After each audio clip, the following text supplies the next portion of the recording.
Hey friends, welcome to Just the Gems. I'm Brandon, and I owe you an apology. Last time I promised you a pile of pride video that would cover my Switch and PlayStation 3 collections, and then I remembered nobody's paying me to do this, so I'm not going to make a 40-minute video at one go. Are you kidding me? So I dialed it back, just covered the Switch, and now we're going to get into the PlayStation 3. So here it comes. Get ready.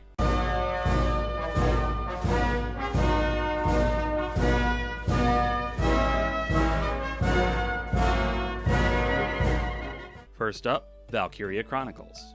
I've talked a little bit about Valkyria Chronicles in other videos. Really big fan of the art style. Really enjoyed the gameplay as well. It's a real-time strategy, tactical sort of game. Real-time's not the right word. It's not real-time. It's turn-based strategy. But you move around and people can shoot at you in real time. Anyway, you have to check it out. It's really cool. I got stuck at a really frustrating battle and never finished it. I have the remastered version on the PS4. I'll probably play through that, but had to have the original for the collection, so here it is. Time and Eternity. Now you might be thinking, what is this? What is this game? I've never heard of this. I also had never heard of this. Saw it in a video from Eric Landon, and it looked really interesting. It's a strange, almost like evolutionary dead end for role-playing games in the HD era. Every character is a hand-drawn anime character. Essentially, it's like cell animation with these fully detailed hand-drawn anime characters on 3D backgrounds. It's weird, kind of a little bit off-putting in some ways, but I think that it would be really interesting to see how this would have developed if maybe this game had done better and had gotten a sequel and more developers had tried going this route with their graphical presentation. It really does in some ways feel like playing an anime, which I think was the intention. You know, not top tier role-playing game for sure. It's fine. It's got a kind of a weird battle system, some personality swapping storyline, very tropey, but I don't regret playing through it. Actually, I didn't beat it. I got to the end and it was too hard. It's too hard. So I watched a YouTube video at the end. Don't regret it. Not worth getting frustrated over. It's just a game. It's supposed to be fun. Tales of Xillia. Fantastic entry. This is definitely, if not my favorite Tales game, then it's in the top 3. I really enjoyed Tales of Xillia. I really liked the characters. The world was fascinating to me. The battle system was the pretty refined traditional Tales battle system that we'd gotten used to. They would continue to make some improvements to it over the next few entries, of course, but it was still the traditional Tales system that Tales of Arise kind of revamped and took in a slightly different direction, which I personally don't have a problem with. I know some people were not thrilled with the changes in the Tales of Arise battle. Anyway, we're not talking about that. We're talking about PS3. So I also have the Tales of Xillia 2 game here. This is the Steelbook. I should mention, I'm not going to dig them out because I don't know where everything is. And it's all, the items that I have are displayed, and I'll show you some footage of, you're probably looking at it right now, the footage of my shelf of Tales, or shelves of Tales. I don't want to bring everything over here, but generally, if there is a collector's edition of a Tales game, I own it. If it's available over here, I haven't imported any. I haven't gotten to that level yet. I'm very close. Tales of Xillia 2 had the silent protagonist, the weird sort of, why did you do this thing? But, you know, it was still pretty enjoyable. I liked seeing my favorite characters from the first game again, but it didn't take the story in quite the direction I wanted it to, so it's not for me. Tales of Grace is F. I don't know what the F is for. Maybe, nah, probably not that. This game actually, the battle system feels a little more in line with like Tales of Zestiria, so very challenging, but I enjoyed the characters and the plot so much more than Zestiria. So if I had to pick one of the more hardcore Tales games to recommend, it would be Grace's F. Wonderful game. And then I have Tales of Symphonia Chronicles. Again, the Steelbook here. Look at that. 10th anniversary. I have not played the second game in this collection, the Wii version, or it was originally on the Wii. They remastered it for PS3. But Tales of Symphonia is a classic, of course, being released, I guess, again on modern consoles. Wasn't clear to me exactly what was being improved. Actually, I heard that it runs slower on the Switch and the PS4 than it did on the GameCube, 30 frames per second versus 60. So I don't know why I would want to buy it again. If there were any kind of improvements, I'd be buying the collector's edition, because that's the kind of guy I am. Very irresponsible with my money. But if it's got nothing other than the fact that it's on a new console, I've got 2 different ways to play it, so I'll probably pass this time. Spec Ops: The Line. Now you might be thinking, wow, this is really out of left field, Brandon, Mr. JRPG Weebinator. What is this military third-person shooter doing in your collection? Well, my friends, if you're not familiar with Spec Ops: The Line, I highly recommend you look into it a little bit. This is a fascinating teardown of the third-person military shooter genre.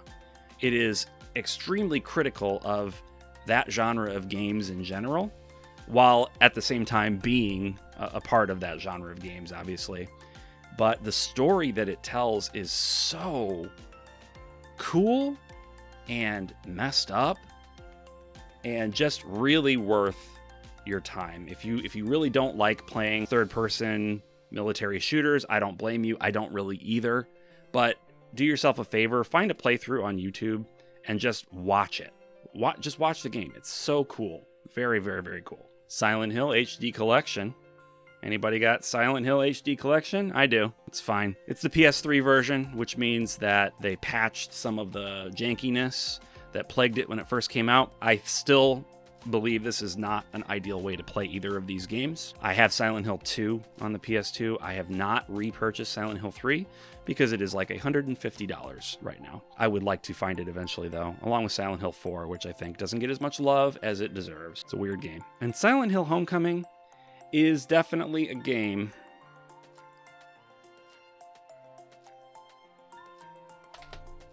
I'm being a little harsh. It's fine. I mean, it's not a Team Silent game, but it is a Silent Hill game-ish, so it's fine. Nier.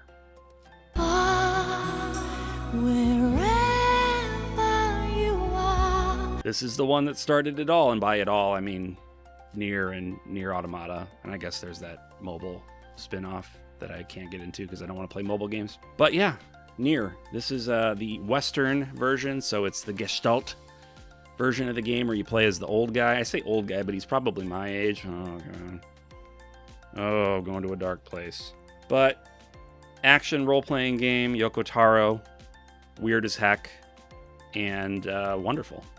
Highly recommended. Metal Gear Solid 4, Guns of the Patriots. This is the old man, Snake, sneaking around, killing the bad guys, saving the world from the Illuminati or something. I don't know.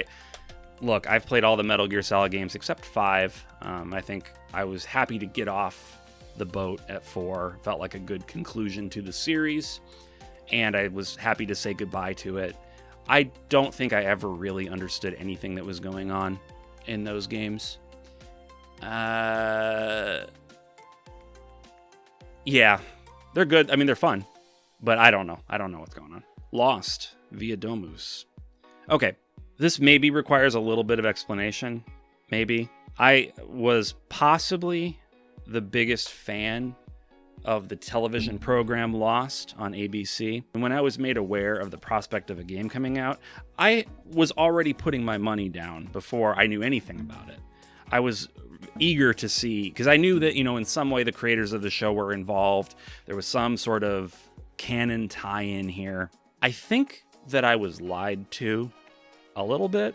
There's no canon tie-in here. The way this game ends, it's such a WTF moment. I don't know. It's not a good game anyway, so it's hard to get excited about even the story and like the 4 actors from the show that they got to reprise their roles and then filled in the rest with people that barely sound like I don't. Hey son, over here.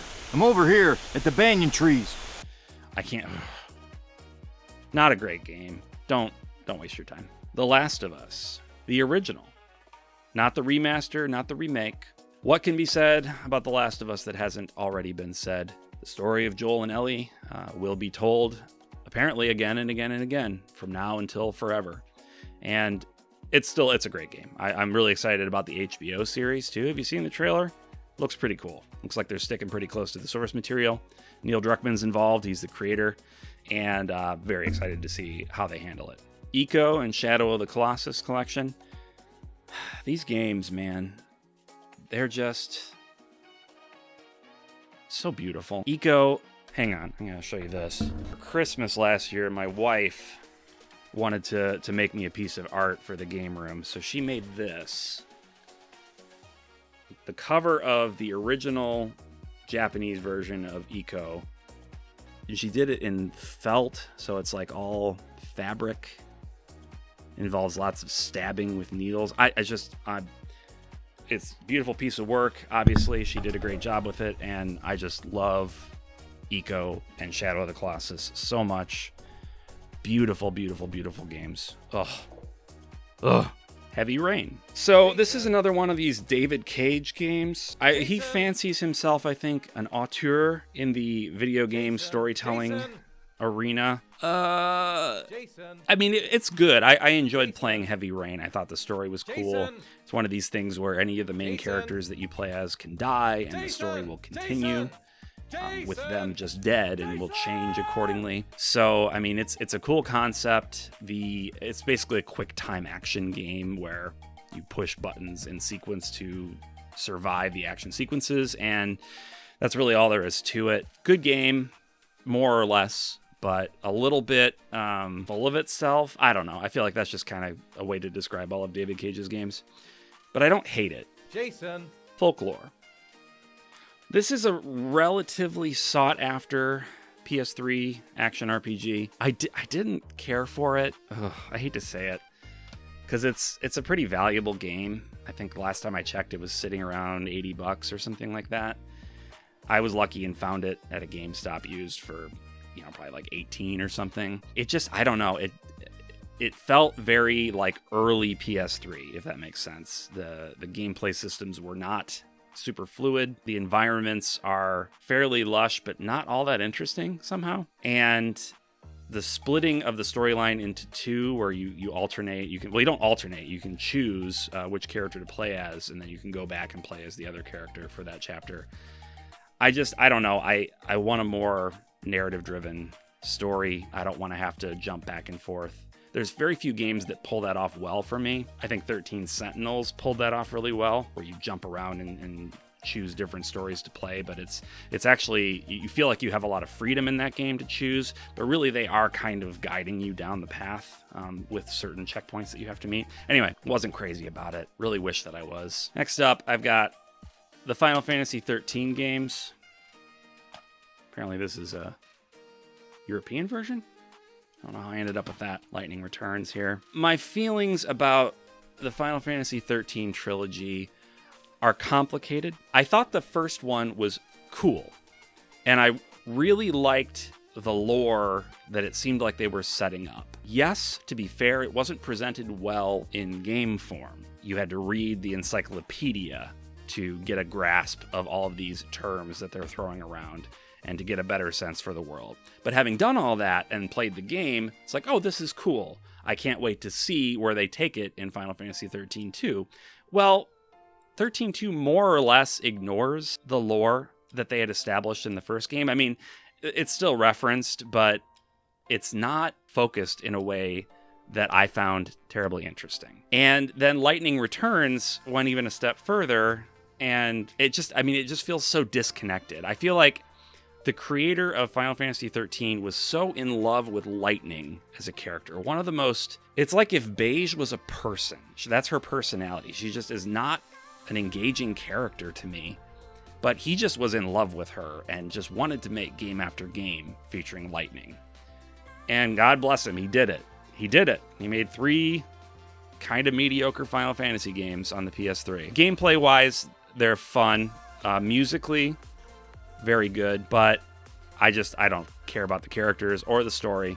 Moving on. Eternal Sonata. I put maybe 10 or 12 hours into this. I fell off of it when it got hard. I gotta stop letting that happen. I need to just toughen up, do some grinding. Yeah, this is based on no, it's not based on the life of Chopin. That's nonsense. It's a fantasy game that takes place in an imaginary world, but it features a lot of his music, and it's quite pretty. It is a fun, I would actually kind of say it's reminiscent of the Tales of games, but I was enjoying what I was playing of it up until I got stuck, so maybe I should give that one another chance. Enslaved, Odyssey to the West.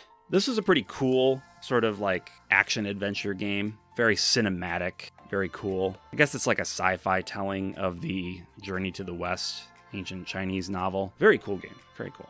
Dishonored.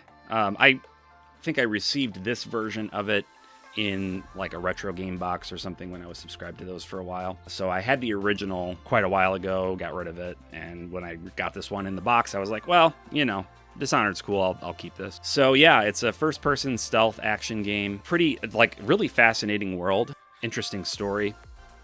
I did not care for the second one. I expected more from it, I guess, than was realistic to expect. The story in the second one just kind of felt dumb. I don't know. It just kind of felt stupid. The acting was weird. I don't know. It just didn't click with me. But the first game had a lot of fun with. Dark Souls. Dark Souls is the Dark Souls of Dark Souls. I don't know if you knew that. What can you say about Dark Souls? If you like Elden Ring and you've never played Dark Souls, this is where it came from. This is the origin of Elden Ring right here. Catherine. Now, this looks like a pornographic game, doesn't it? It looks like this young woman is removing her top. Man, that doesn't seem appropriate. What's that guy doing there? What's he? That's not. Come on, guys.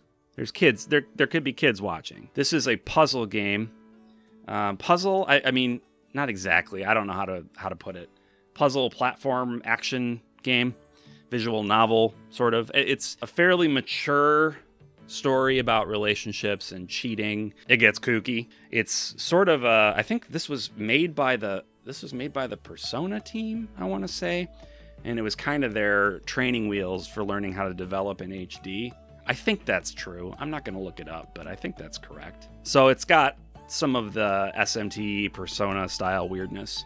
Atelier Rorona plus The Alchemist of Arland. This is the first in the PS3 Atelier games. Anime girls making potions, and I had quite a lot of fun with it, actually. I didn't know what to expect, but I really enjoyed the voice work. That's a shame that the more recent games have not had a dub, because I don't know, I'm a native English speaker and I just prefer media in my language. It feels like an incomplete localization if you don't also translate the speaking to the language. I don't know. I understand that it's not always financially viable, but for some games it's downright necessary. Maybe it's not for the Atelier games. I don't know. I haven't played the more recent ones yet, but yeah, I really enjoyed Rorona. We'll eventually get around to the rest of them. And finally, 3D Game Heroes. This is actually a From Software game as well. Creators of Dark Souls, creators of Elden Ring. And this is sort of a, almost like, I don't know if you would call it a parody, but it's very reminiscent of classic 2D Zelda. But all of the 2D sprites are 3D models, just modeled to look like 2D sprites. And it's quirky and it's fun. And I haven't played a ton of it, but I have played some of it, so it belongs in this collection and not the Stack of Shame. Anyway, I would love to hear what you think of these games that I have in my collection. If there's any games that you think I should play for the PlayStation 3, I'd love to hear your recommendations. You can kind of get a sense for what I'm into based on what I've played. So I would love to hear your thoughts on what I should play, what I should add to the growing list. Please like the video. Please subscribe to the channel. It helps me out a ton. Just knowing that people are out there means a lot. And until next time, bye.